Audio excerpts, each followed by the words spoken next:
A few weeks ago, my friends invited me on a trip to New Zealand's South Island with them. I've always had a longing to explore this scenic country, and the opportunity to travel there with friends was too good to pass up. Having spent the past few years road tripping around Australia, my desire to explore more of the mountains has only grown stronger. New Zealand is renowned for its stunning mountain ranges and natural beauty, so I thought, why not take this last-minute trip to a country I've never been to spice things up a little bit. Hello from New Zealand. I basically came here straight from Tasmania, and so many people told me that Tassie was sort of like a mini New Zealand. I'll be here for about 3 weeks with my friends. Alex and Laws own a hat brand called Will & Bear, and they're going to be shooting some of their new products during this trip. And we're going to be exploring a few spots along the South Island. Of course, I had some complications at the airport. We flew in really early yesterday morning, and when I got to the airport, they told me I needed to apply for a visa because I'm not yet an Australian citizen. So I went on the government website for New Zealand and filled out this tourist visa application, but it took so long. It was asking for so many PDF documents, and it took about an hour to complete.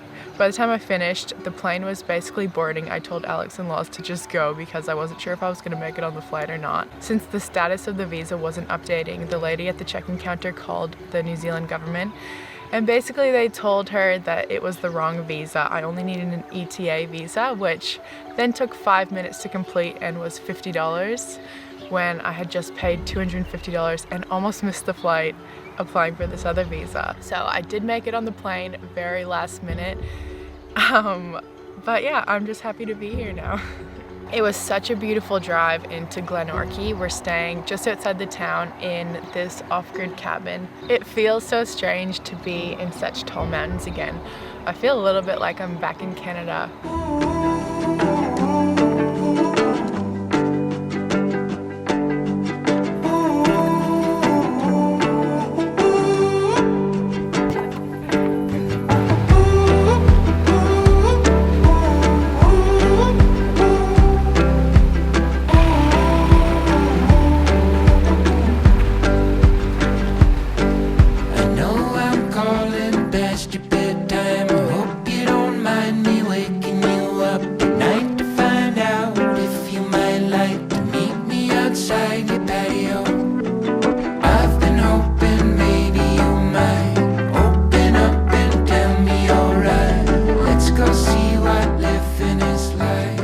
We just arrived at the spot that we're going to be camping tonight.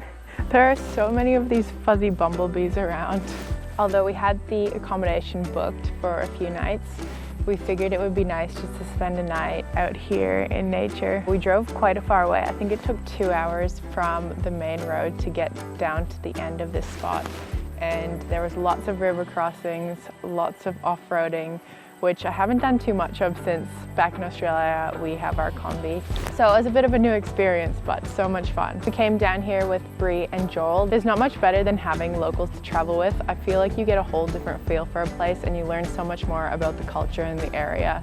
The nights get really cold here, so I think we might freeze tonight. We're gonna be camping in the tents and the cars.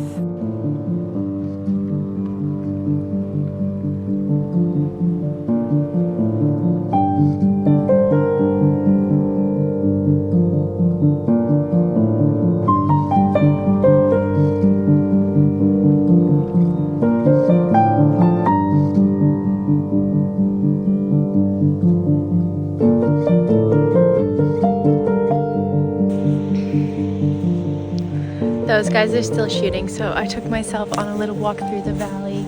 It's so beautiful out. It's only 6 p.m. now, but the sun just set behind the mountains, so it's already starting to get dark. It's still casting quite a bit of light on the mountains behind me. Wow. Feels so weird being surrounded by mountains.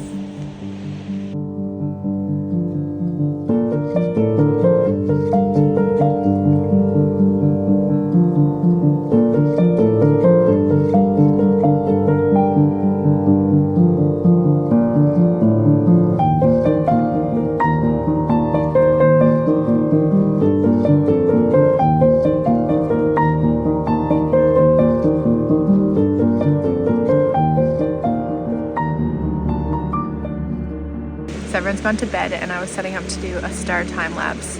And if you watched my last video, you'll know that I was very unsuccessful with finding the southern lights in Tasmania. And I was not expecting this at all, but I just took a test shot and the whole sky was like pink and green on the horizon.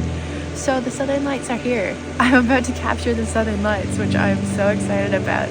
I can't see them to the naked eye, so it's only picking it up on my camera, but wow, I cannot believe it.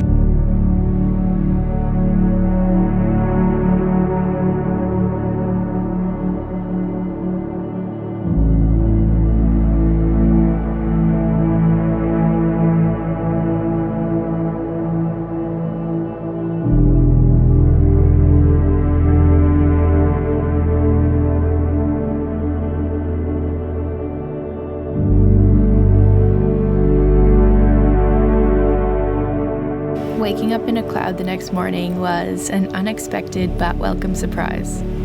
I felt this deep sense of wonder and amazement from the night before capturing the southern lights. The aurora borealis is a pretty rare occurrence in many parts of the world, so to capture it in the mountains of New Zealand made our time there all the more special. This country manages to feel magical no matter the weather conditions.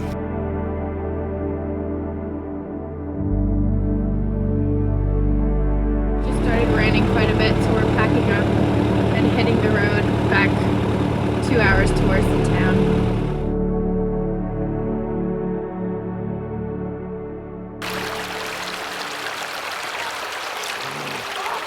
Maybe 24/7.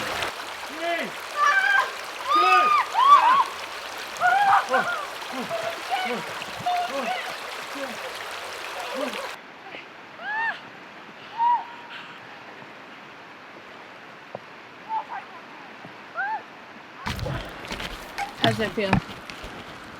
My knees hurt, but everything's good. Your knees? Yeah, my bones in my knees and my shins hurt.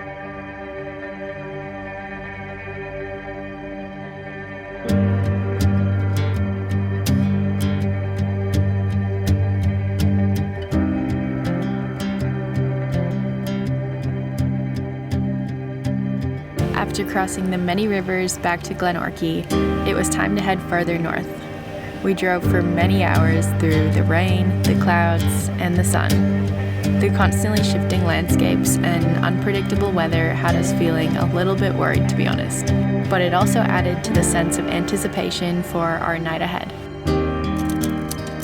Getting our warm thermals on. You guys ready for a cold night? Oh yeah, well, maybe not. We don't know yet, but we're gonna have to deal with it. Yeah, we'll see.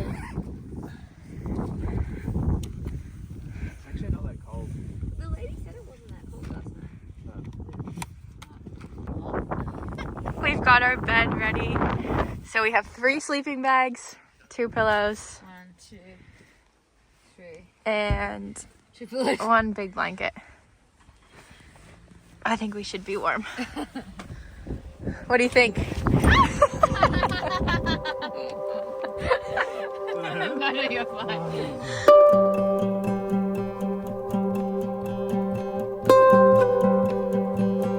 None of us slept much this night at all. The wind was howling like crazy, so we woke up feeling pretty tired. We pushed through and cruised on towards Mount Cook.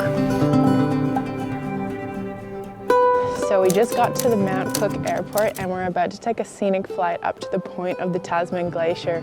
I'm so excited because it's going to be really beautiful up there. The only thing is, on the way in, the sky was super clear, and as soon as we got here, this huge layer of cloud formed over the mountains. So the pilot said we're going to wait a little bit to see if it passes, but yeah, hopefully it does, and it's beautiful up there. Kiri, Lockie, and the kids came and met us, and they're going to be on the flight as well.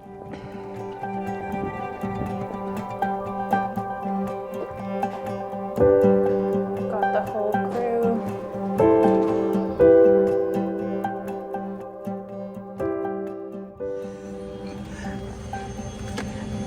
You scared? 8 out of 10. 8 out of 10 scared. I'm scared. I'm on the door. See. You can escape quickly. I'll be going down with the plane.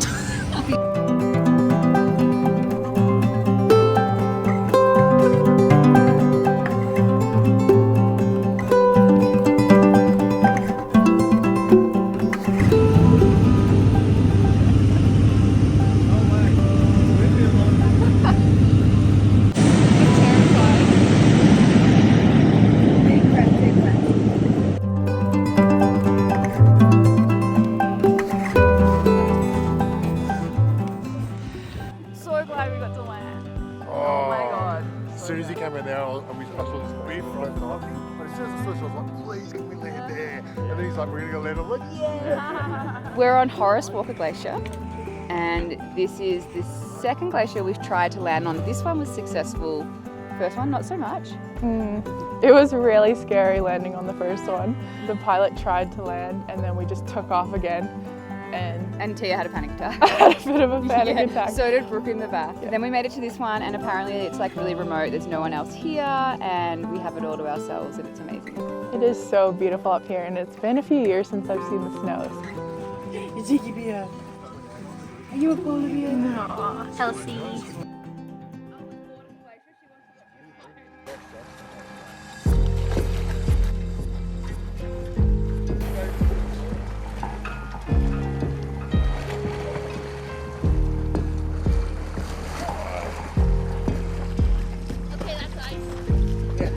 Okay, let's go now. I've always sort of thought of myself to be more of an introvert, but I've noticed that whenever I share experiences, no matter how big or small with other people, I'm always so happy. We were on a bit of a high yesterday after landing on top of the glacier, and I can say it had to be one of the top experiences I've ever had. It was such a crazy feeling being up there, and I was pretty scared when we landed on the top of the glacier. They only do that specific flight around 30 times a year, and before we took off, they weren't sure if we were even going to be able to land on top of the glacier because there was some ice. Because the conditions can be so unpredictable in the mountains, it made it a little bit scary. I've found sharing moments like this truly allow us to understand each other better. The growth deepens our connections with each other while giving our own lives a sense of meaning and connection.